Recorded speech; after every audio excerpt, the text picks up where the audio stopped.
I used to think working at A&W Restaurants was a dream job. The prestigious eatery was perched at the heart of the city, boasting a rich history of fine dining and impeccable service. But little did I know that my time there would turn into a harrowing nightmare, one that would make me question the very fabric of reality itself. My name is Alex, and I had recently landed a job as a waiter at A&W. It was a golden opportunity, they said, a chance to serve the elite and rub shoulders with the city's sur mi de la crew me.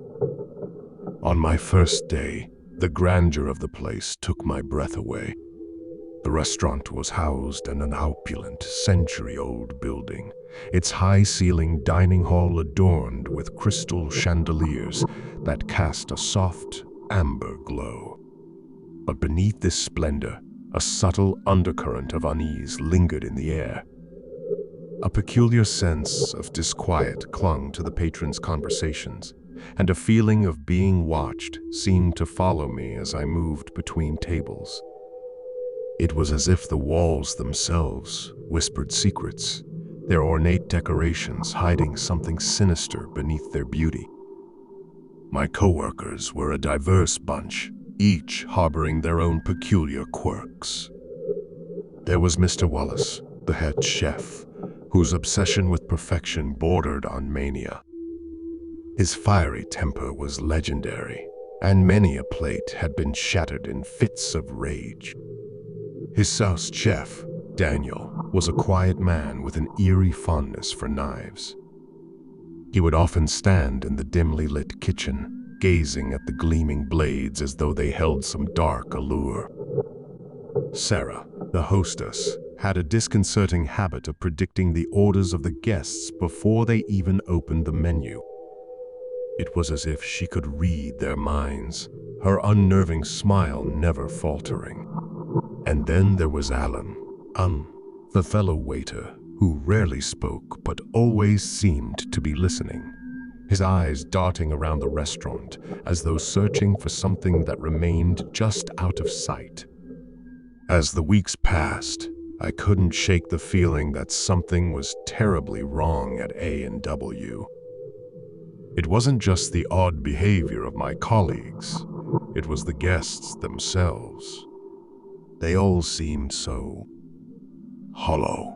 They would sit at their tables, their eyes vacant, their voices barely above a whisper. They never smiled, never laughed.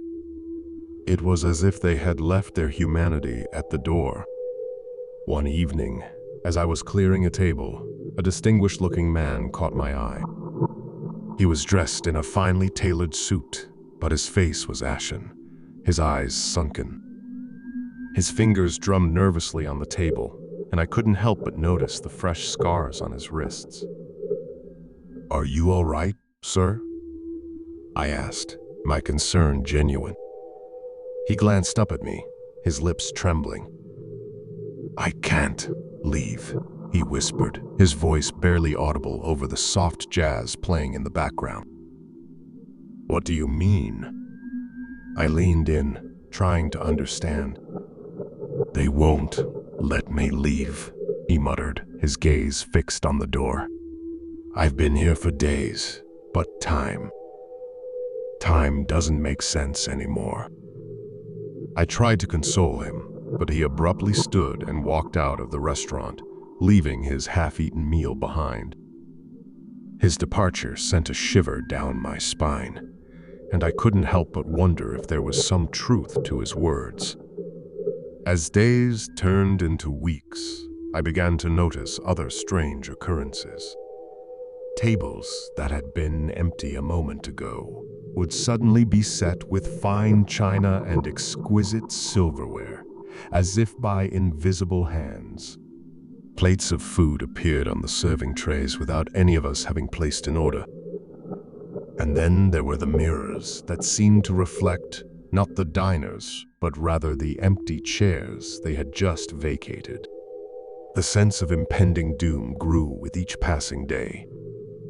The once grand chandeliers flickered, casting eerie shadows on the walls. The soft jazz that had once been soothing now sounded like a mournful dirge, and the whispers from the walls grew louder, their words unintelligible but filled with a sense of urgency. One evening, as I was serving a particularly odd couple, I couldn't contain my curiosity any longer. "What keeps you coming back to A&W?" I asked, unable to mask the tremor in my voice. The man, his eyes empty as he stared into the distance, replied, "We can't leave. This place, it has a hold on us. Time slips away, and we forget who we are, why we're here." His companion, a woman with a vacant smile, added, "We come for the food, but we stay because we can't leave." It's like a dream, a never-ending nightmare. I retreated to the kitchen, my heart pounding in my chest. I couldn't ignore the mounting dread any longer.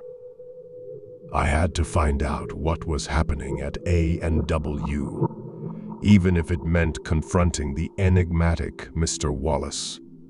That night, after the last guest had departed and the staff had cleaned up, I confronted the head chef in the dimly lit kitchen.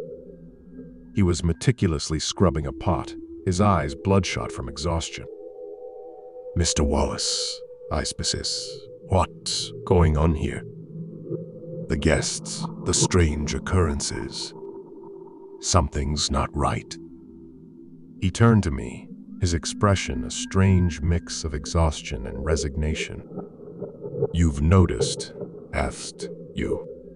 A&W is not just a restaurant. It's a trap, a prison of our own making." I couldn't believe what I was hearing. "A trap? What do you mean?" Mr. Wallace leaned in, his voice barely above a whisper.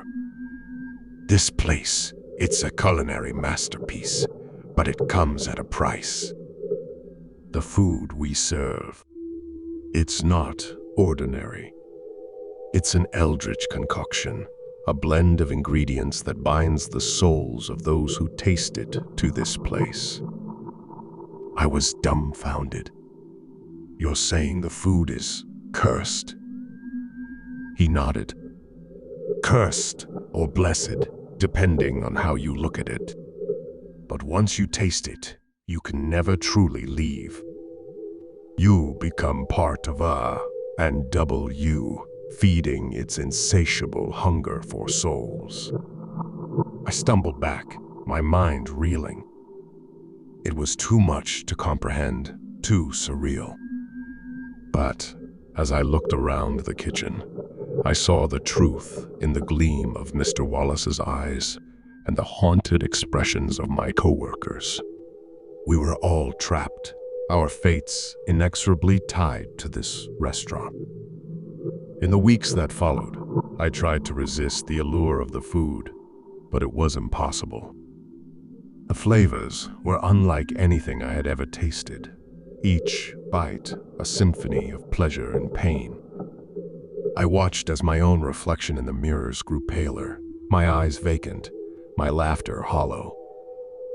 And then came the night when the truth of our predicament became undeniable. A group of patrons arrived, their faces twisted in anguish, their voices a cacophony of despair. They begged us to help them escape, to find a way out of this nightmarish place. But as the doors swung shut behind them, sealing their fate, I understood the terrible truth. A&W wasn't just a restaurant. It was a living entity, a hunger that could never be satisfied.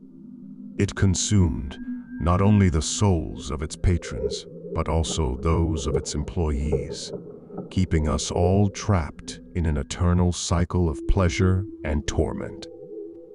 As I write this, I can feel the hunger gnawing at my soul, urging me to return to the kitchen and partake in the forbidden feast.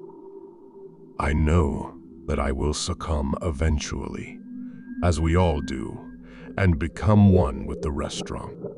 But I leave this account as a warning to those who may stumble upon A&W Restaurants, lured by its reputation and grandeur.